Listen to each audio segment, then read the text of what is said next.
오전에도 담임 목사님이 잠깐 말씀하셨는데 지금 월드컵 기간입니다. 러시아에서 많은 나라들이 월드컵을 하고 있는데 저는 우리나라 경기를 보면서 무척 마음이 아팠지만 또 월드컵을 보면서 그냥 즐겁게 이기든 지든 즐겁게 축구를 보면서 재미있게 보내려고 합니다.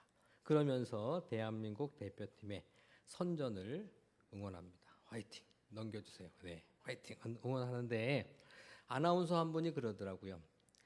예를 들어서 이야기하는데 자녀가 중요한 시험을 준비했는데 최고로 완벽하게 준비를 못했고 부족한 그 자녀가 시험을 보러 가면 잘 볼 수 있도록 준비한 게 잘 발휘할 수 있도록 응원하고 기도하고 후원해야 되지 않느냐.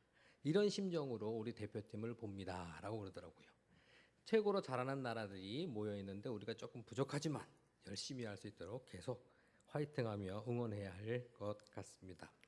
더불어서 좀 그래도 위로가 되는 거는 9회 연속 월드컵 진출, 역대 6위를 기록했다는 이런 기록을 보면서 거기 나간 것만으로 또 거기에서 열심히 하는 것만으로 어젯밤에 열심히 하는 모습을 보면서 그나마 큰 위로를 얻었고 즐겁게 보았습니다. 러시아에 이렇게 움직이는 것을 보니까 1,500km, 1,800km 왔다 갔다 하면서 경기를 치르고 있는데 많은 수고를 하고 있고 많은 분들이 준비하고 있다.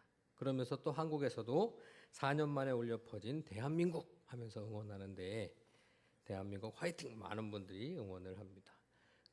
스웨덴하고 했을 때 졌을 때 영상을 쭉 봤는데 좀 마음에 와닿은 영상이 이겨도 져도 즐거운 거리 응원입니다.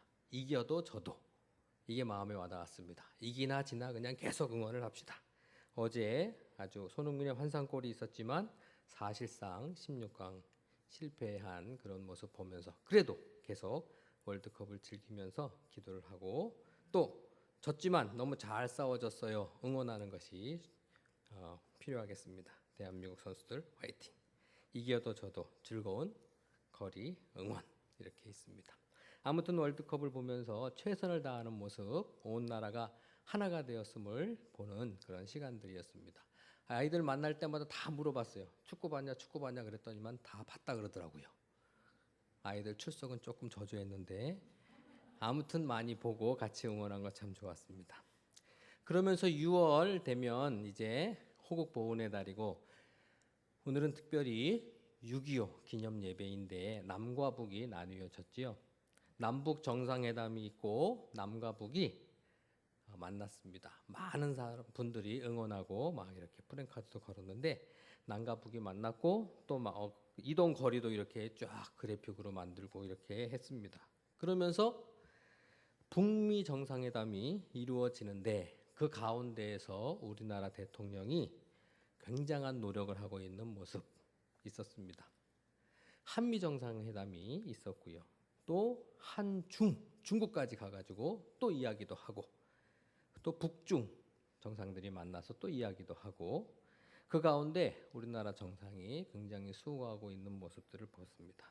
요 며칠 사이에는 러시아까지 가가지고 러시아 의회에서 이야기도 하고 러시아 방북하고 인터뷰도 하고 그랬는데 많은 이런 외교적으로 움직이는 그 중심에 6.25가 있다는 것을 알게 되었습니다. 그리고 학생들에게 이야기를 해주는데 학생들에게 그냥 말로 이야기를 해주면 애들이요 잘 안 들어요. 그래서 아이들이 좋아하는 영상을 쫙 찾아보았는데 한국인이 모르면 안 되는 6.25 전쟁 역사를 좋아하는 여자 선생님이 이분이 강의하는 내용이 아주 바르더라고요. 또 학생들도 잘 듣고 보니까 동족상잔의 비극인 6.25 전쟁은 남침일까요? 북침일까요?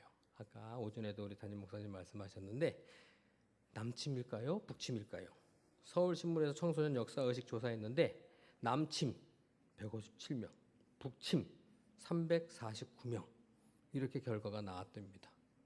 그런데 아이들이 진짜로 남쪽에서 북한을 침범했냐 이게 아니고요. 북쪽에서 남쪽을 침입했으니까 북침이지 이렇게 이해하는 학생들이 많대요. 그래서 우리 국방부에서는 북한의 남침이라고 명칭을 이렇게 수정을 했다고 합니다. 이 이야기가 이 영상에 통해서 나오고요. 그리고 소련이 없지만 우리가 해방 이후에 이제 북쪽은 소련, 남쪽은 미국이 이렇게 다스리는 미소 군정 시대가 있었고 48년에 대한민국 정부 수립, 9월 9일에 조선민주주의 인민공화국이 수립이 됐고, 그리고 화해 제스처가 1950년 6월 24일에 있었대요. 우리 서로 긴장 관계에 있었지만 화친하자, 사이좋게 지내자. 24일 날 무장 해제를 하고서 경계를 풀었는데 그 다음 날 주일날 북한에서 쳐들어와서 6.25 동란이 일어났다고 이렇게 역사는 이야기하고 있고, 이 역사학자가 이야기합니다. 자주포 전투기 전쟁 결과 260만의 사상자와 수백만의 이산 가족이 생기게 되었다. 우리는 이 역사를 정말로 잊지 말아야 할 것입니다. 라고 마무리가 딱 되는데, 우리나라의 역사를 보면서 우리의 역사는 하나님이 주관하고 계시다고 저희는 믿습니다. 그리고 우리나라의 미래와 통일도 하나님께 달려 있다고 믿습니다. 그래서 많은 분들이 계속 기도해 주시고 많은 분들이 애쓰고 수고해 주고 계십니다. 실제로 오래전에 나라의 주권을 위해 기도하셨던 분들이 참 많이 있습니다. 그리고 우리나라가 처음 1회 재헌 국회 할 때에 1948년 5월 30일 국회를 구성하고 1차 회의 때 의장이 한 말입니다. 의장이 한 말. 대한민국 민주독립국 1차 회의를 여기서 열게 된 것을 우리가 하나님께 감사해야 할 것입니다. 하나님께 감사해요. 종교 사상 무엇을 가지고 있든지 누구나 오늘을 당해 가지고 사람의 힘으로만 된 것이라고 우리가 자랑할 수 없을 것입니다. 그러므로 하나님께 감사를 드리지 않을 수 없습니다. 재헌국회 1차 본회의 때 의장이 한 말입니다. 하나님께 감사하는 나라. 그래서 우리나라는 하나님이 세우시고 하나님이 지켜주는 나라인 줄로 믿습니다. 앞으로에 되어지는 모든 일들도 우리 애국가에도 나와 있잖아요. 하나님이 보호하사 우리나라 만세. 하나님이 지켜주시고 또 하나님이 인도해 주시리라 믿습니다.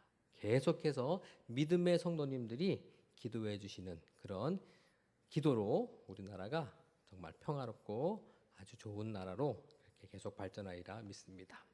그러면 믿음의 사람들 무엇을 선택하느냐? 선택의 기준을 이 시간 함께 생각을 해보겠습니다. 월드컵 감독은 선수들을 딱 선택할 때 제대로 선택을 했어야 돼요. 선택할 수 있도록 잘 선택하도록 많은 분들이 기도해 주시면 좋겠고, 또 믿음의 사람이 하루하루를 살아갈 때에 무엇을 선택하느냐가 중요하겠습니다. 오늘 본문 말씀에는 그 선택의 기준을 이야기해 주는 말씀이 기록되어 있습니다. 인간에게 주어진 자유의지의 결과로 운명을 우리가 선택을 할 수가 있습니다. 무엇을 선택하느냐에 따라서 우리의 생각과 우리의 행동이 달라지게 되는 것이지요. 창세기 12장 1절 말씀을 보면 하나님께서 아브라함을 선택하십니다. 본토 친척 아비 집을 떠나라. 아브라함은 그 말씀을 듣고 하나님을 선택합니다. 하나님의 뜻에 순종하지요. 하나님을 선택하고 하나님이 지시하는 대로 갈 바를 알지 못하지만 그냥 믿고 나아갑니다. 동으로 가든 서로 가든 상관하지 않고 하나님의 말씀을, 하나님을 선택하고 하나님의 인도하심을 믿고 나아갑니다. 이게 아브라함의 선택이었습니다. 하나님을 선택한 것. 오늘 본문 말씀을 보면 아브라함의 가족 중에, 일행 중에 조카가 있습니다. 롯이 있는데 이 롯은 아브라함을 선택했습니다. 아브라함을 선택하고 삼촌이 좋아서 삼촌을 그저 따라다닙니다. 아브라함이 동으로 가면 동으로 따라갔고 서로 가면 서로 따라갔고 애굽으로 가면 그저 따라갔습니다. 아브라함이 선택한 길을 그저 따라갔는데 하나님이 그 롯에게도 많은 복을 주셨습니다. 거기까지는 참 잘했어요.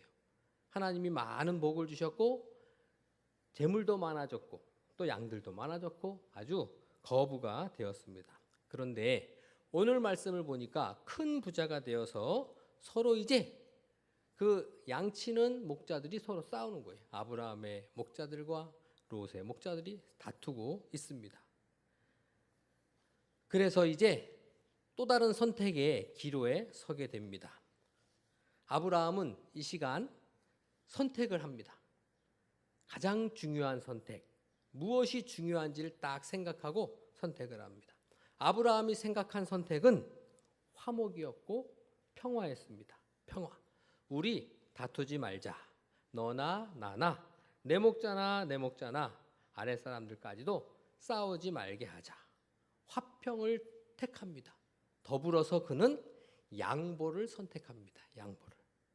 양보 없는 평화는 없다고 합니다. 아브라함은 크게 양보하고는 말을 합니다.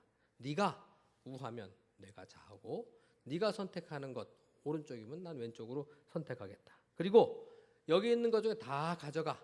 남는 것은 내가 가지겠다. 라고 이렇게 선택하고 이야기를 합니다. 왜 이런 선택을 했을까요? 부하면 어떻고 가난하면 어떻고 어디서나 하나님만 섬기면 되지. 이게 아브라함의 선택이었고 아브라함의 믿음이었어요. 여호와께 단을 쌓았고 하나님을 믿는 곳 그것이면 되지.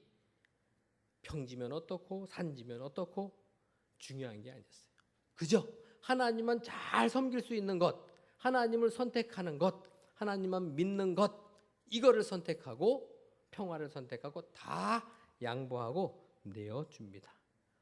이에 반하여 조카 롯은 삼촌이 그렇게 이야기했을 때 그는 보통 그냥 그 사람이었으면 제가 어떻게 먼저 선택합니까? 삼촌이 먼저 선택하셔야지요. 먼저 가십시오. 해야 되는데 롯은 딱 쳐다보고 선택을 합니다. 물 많고 부유하고 넉넉한 여호와의 동산 같은 곳을 선택합니다. 그리고 자기가 그쪽으로 가겠다라고 합니다. 조카 롯의 선택의 기준은 자기중심적이고 자기 이익을 생각하는 선택이었습니다. 눈으로 본즉 보니까 굉장히 풍요롭거든요. 좋거든요. 눈으로 보고 좋은 곳을 선택합니다. 현재만 보고 미래를 보지 않았습니다. 그저 풍요로워 보이는 곳 선택하여 갑니다. 물질만 바라보고 가는 것이지요. 근데 그곳은 죄가 가득한 곳이다. 성경은 이야기해주고 있습니다. 이 조카 롯이 선택을 했어요. 거기 갔어요. 장막을 옮겼다. 아예 그냥 다 옮겨서 거기서 지냅니다. 그래도 얼마간의 믿음이 있으면 아브라함을 따라서 오랫동안 지냈으면 아브라함의 신앙을 조금이라도 본받았으면 이것이 잘못된 것이구나 알았을 거예요. 알았는데 이 조카 롯은 알았음에도 불구하고 거기를 뛰쳐나올 수 있는 행동을 하지 못합니다. 사람의 불행은 불행인 줄 알면서도 그쪽으로 계속 가는 게 불행이라 그럽니다. 보기에는 좋아 보였지만 가보니까 죄악의 도시였어요. 그러면 다 뒤로 하고 나와야 되는데 나올 용기가 없이 그저 거기 있는 사람들에게 빠져들게 되고 사람들을 변화시켜야 되는데 자기가 변화되어 갑니다. 결국은 그는 다 잃어버리고 아내마저도 죽고 이렇게 나옵니다. 근데 성경을 자세히 보면 아브라함이 조카 롯을 기도합니다. 롯을 위하여. 아브라함의 기도를 듣고 조카 롯을 생각하사 그리고 롯의 생명을 하나님이 살려주십니다. 아브라함은 선택을 하는데 그 기준을 하나님으로 보았습니다. 하나님께 예배하는 것, 하나님을 잘 믿는 것, 하나님을 먼저 생각하고 선택했을 때 비록 손해보는 것 같고 자기 것이 나가는 것 같고 정말 안 좋은 것 같지만 결국에 가서는 하나님이 큰 은혜와 복으로 더 채워주신다는 것을 우리는 성경을 통해서 알 수 있습니다. 아브라함이 선택한 것은 환경에 관계없이 하나님을 선택했고 하나님을 믿는 신앙을 선택한 것입니다.